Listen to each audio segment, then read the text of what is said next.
In the Appalachian Mountains, danger doesn't always roar in the dark. Sometimes it walks beside you with a smile. I'm going to tell you that story. Suzanne and Robert set out on the Appalachian Trail with a simple goal: raise money for a charity by walking one of the most iconic routes in the United States. Across the miles, they met dozens of hikers, sharing stretches of trail, spending evenings around campfires, or exchanging quick conversations before parting ways. Everyone who crossed paths with them described the same thing: two bright, friendly, generous souls, maybe even too trusting. Settle in, turn up your volume. Today, we dive into the true and chilling story of Randall Lee Smith. The Appalachian Trail was built between the 1920s and 1930s. It stretches more than 3,500 kilometers, connecting Mount Springer in Georgia to Mount Katahdin in Maine, crossing 14 states in the process. And once you reach the top of Maine, it doesn't even end. Its continuation becomes the International Appalachian Trail, extending straight into Canada. Hikers who walk the AT usually fall into two groups. Section hikers complete the trail in pieces, sometimes over years. Through hikers attempt it all in one season. Thousands of kilometers in a single push. Only 20 to 30% ever reach the end. Then there are the yo-yos, a tiny number of ultramarathon-minded hikers who walk the entire trail, reach the final summit, and then turn around to walk back the way they came. Absolute madness. Despite its difficulty, the trail is well maintained. Around 30 volunteer hiking clubs, along with the National Park Service and the Appalachian Trail Conservancy, work constantly to repair paths and keep the markings clear. White blazes mark the main trail. Blue blazes indicate access to shelters, campsites, and water. And each year, more wooden signs appear, guiding hikers through forests, mountains, and valleys. Over 250 shelters line the trail. Some are barely more than a roof with 3 walls. Others resemble small cabins. Almost all provide water and some sort of toilet. Comfort varies widely. Even with all this support, the Appalachian Trail is unforgiving. It can be steep, slippery, and physically brutal. But two unwritten traditions define the spirit of the trail. First, hikers help each other. Whether it's food, information, or company, generosity is the norm. People walk together even if they met 10 minutes earlier. Second, the logbooks. Scattered along the route, hikers sign their names and write the date, leaving a small trace of their passage. Because of these traditions, the trail has a reputation for being relatively safe. Most incidents happen because of the weather, exhaustion, or wildlife. But every once in a while, the true danger isn't a storm or a bear, it's another human being. Suzanne and Robert, both 27, lived in Ellsworth, Maine. They worked at a center helping young people with psychological difficulties, a center directed by Robert's own mother.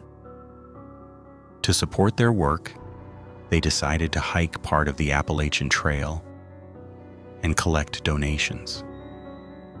Robert, a seasoned hiker and former wrestler, planned to walk the entire trail. Suzanne joined him for roughly 200 kilometers, the amount of time she could take off for vacation. She had to reach Parisburg before May 21st, the day her parents would meet her to celebrate her birthday. On May 9, 1981, The two met at the Methodist Church in Damascus and started walking together. Soon after, they befriended 3 other hikers, forming a group of 5 who enjoyed a week of beautiful landscapes and shared moments. But by May 17th, Suzanne's schedule forced her and Robert to move ahead of their friends. They needed to keep a faster pace to reach Pearisburg on time. Between May 17th and 19th, several hikers saw them along the trail. On the morning of the 19th, the pair stopped at a small store for supplies. Suzanne even left extra money so their friends, still behind, could buy something when they arrived. In 1981, hikers couldn't send messages, so when Robert needed to communicate with Suzanne, he did it the old-fashioned way, by leaving handwritten notes pinned to trees along the trail. On May 19th, he left a message that said, "I can't find Wapiti. If I don't find it, I'll wait for you at Dismal Falls. Wapiti Shelter sits between Brushy Mountain and Sugar Run Mountain, right beside Dismal Creek, the same river from the previous story. And incredibly, Wapiti Shelter is less than 2 kilometers from where Sean and Scott once camped. Suzanne and Robert planned to spend the night at Wapiti, then reach Pearisburg on May 20th. But when their friends arrived, there was no sign of them. Days later, their bodies were found near the shelter. Their deaths were as brutal as they were senseless. What investigators uncovered was almost too horrific to process. Both bodies had been hidden under piles of leaves, not far from the Wapiti shelter. Suzanne's remains were found first, wrapped inside her sleeping bag. Robert's body was discovered the next day by a search dog, buried the same way a short distance away. Robert had been executed with 3 shots to the head from a .22 caliber weapon. Suzanne's death was even more brutal. She had been stabbed repeatedly, more than a dozen times. And when that didn't kill her, she was beaten until she no longer moved. Scattered around the site, investigators recovered belongings belonging to the couple. Tents, gear, personal items, crudely shoved under leaves and branches. Suzanne's backpack still held her camera, but the film roll had been removed, and it was nowhere to be found. The reaction from the Appalachian Trail community was immediate and violent. That section of the trail was shut down completely. Hikers panicked. People who normally felt safe sleeping alone in the woods suddenly refused to walk another kilometer. Because for the first time in decades, it wasn't a storm, an accident, or a wild animal to fear. It was a killer wandering somewhere in the forest. Investigators rushed to every nearby logbook station, hoping to track the hikers' movements. But every single logbook in the region had been removed. Someone, almost certainly the killer, had taken them. Still, a pattern began to emerge. Thanks to witness descriptions, several hikers mentioned seeing Suzanne and Robert with a man in his 30s behaving strangely near Wapiti Shelter. When police dusted Suzanne's book, the one found in her backpack, they found a fingerprint, a clear match. Randall Lee Smith, the same man who grew up only a few miles away. Police immediately went to the home of his mother, Loretta Smith, where Randall was living. He wasn't there. But inside, officers found blood-stained clothes, items belonging to the victims, and a handwritten note saying, "I've been kidnapped. I'm probably going to be executed." The handwriting matched Randall's exactly. A crude attempt to redirect the investigation. A manhunt exploded across the state. Dozens of officers swept the Appalachian Trail in every direction, searching for any sign of him. But Randall knew these woods better than anyone. He had spent his entire life disappearing into these mountains, and now he was gone. Days passed, then weeks. The investigation stalled. The pressure on Deputy Sheriff Tom Lawson, the lead investigator, was suffocating. Eventually exhausted, Lawson left for a short family break in Myrtle Beach, 130 kilometers away. But he didn't get to rest, because that's when the phone rang. A man matching their suspect had been arrested in South Carolina, and the arrest happened in Myrtle Beach, the exact place Lawson had just traveled to. Investigators rushed to the local station. There he was, Randall Smith, covered head to toe in insect bites, the kind you get only when you've been living in the woods for days. But Randall was playing a different role now. He claimed complete memory loss. He said he didn't know who he was, where he had come from, or how he ended up in Myrtle Beach. Instead of confronting him, detectives played along. They told him his insect bites looked medically serious and he needed to fill out a form before being checked by a doctor. He took the pen and signed Randall Lee Smith. That signature ended the chase. He was charged with 2 counts of first-degree murder. When investigators searched his vehicle a few days later, they found another chilling note. These boys and this girl were so nice to me. It's going to be sad when the time comes to get rid of them. The evidence was overwhelming. He was facing the death penalty, but then came a twist no one expected. Randall accepted a plea deal. By pleading guilty, he avoided execution and received a 30-year sentence. While in prison, a local named Jesse Carr wrote a book about the case, Murder on the Appalachian Trail. He tried repeatedly to interview Randall, but Randall refused every time. Without his testimony, investigators were left with theories, none confirmed, but all chilling. Maybe Randall, who had almost no experience with women, became obsessed with Suzanne after her friendly behavior at the store. Maybe he couldn't tolerate Robert's presence. Maybe as social workers, Suzanne and Robert saw his instability and tried to help him, triggering violent paranoia.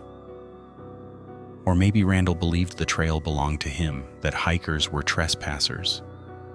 After all, he had spent his entire life wandering those woods alone. That last theory would become even more disturbing years later, because in 1996, after serving only 15 years, Randall was released on parole. He moved back into his mother's house. She died in 2000, leaving him completely alone. He drifted, struggled with money, occasionally took odd jobs. And then, in early 2008, one of his neighbors noticed something strange. Randall making multiple trips between his home and basement, loading grocery bags filled with supplies. At the time, she ignored it. Later, she realized what it looked like. He was preparing for another extended stay in the woods. On April 28, 2008, his water was shut off for unpaid bills. 2 days later, he was gone. His mail hadn't been collected since March 3rd. Missing person flyers were posted everywhere.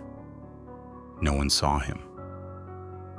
But weeks later, in May, 2 fishermen, Sean and Scott, reported crossing paths with him along Dismal Creek, only a few steps from where Suzanne and Robert were killed 27 years earlier. And that's where the next chapter of this story begins. When Randall disappeared from his home in April 2008, no one realized he had walked straight back into the same forest where he had killed Suzanne and Robert nearly 3 decades earlier.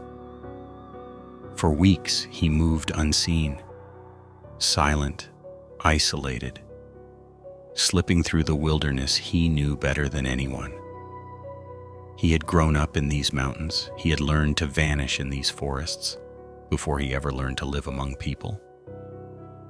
And now he was back. On May 2008, near Dismal Creek, 2 fishermen, Sean Farmer and Scott Johnston, were spending a quiet afternoon near the river, only a few steps away from the exact area where Randall had murdered Suzanne and Robert in 1981. The place looked peaceful, just water, trees, and silence. But the woods around Dismal Creek have a strange reputation. Stories whispered among hikers, places where people don't linger too long, and for good reason. Sean and Scott had no idea whose territory they were standing in. As daylight faded, a man approached their campsite, thin, dirty, clothes torn, eyes sunken, like he hadn't slept in days. It was Randall Lee Smith, but he introduced himself under another name. Friendly, quiet, almost shy. He chatted with them as if nothing was wrong. Sean and Scott, like Suzanne and Robert before them, were polite, welcoming. They even invited him to share food at their fire. They had no idea they were sitting inches away from a killer. Night settled. The fire crackled. Randall ate with them, talked with them. Everyone thought it was just another odd hiker who had spent too much time alone. No tension, no warning signs. Until the moment came. Without saying a word, Randall pulled out a gun, a .22 caliber pistol. The same type used to kill Robert in 1981. He aimed it at Scott first. A shot exploded in the dark. Scott fell. Before Sean could process what was happening, Randall turned the gun toward him and fired again. Sean collapsed with a bullet lodged in his neck. Both men were on the ground, bleeding, stunned, barely alive. Randall didn't hesitate. He lunged at them with a knife, just like he had done to Suzanne decades earlier. He stabbed, then stabbed again. Sean felt steel tearing into him. Scott felt the same, stab after stab. The woods of Dismal Creek, once quiet, echoed with pain and panic. And yet, somehow, the 2 fishermen were still alive. Barely. Randall thought they were dead, or dying. Either way, he walked away. But the nightmare wasn't over. Randall stole Sean's truck and sped off into the night.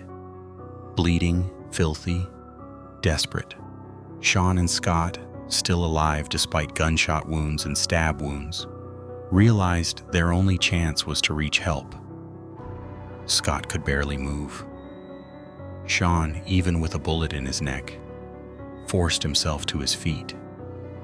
He stumbled through the woods, drenched in blood trying to reach a road. Hours felt like days.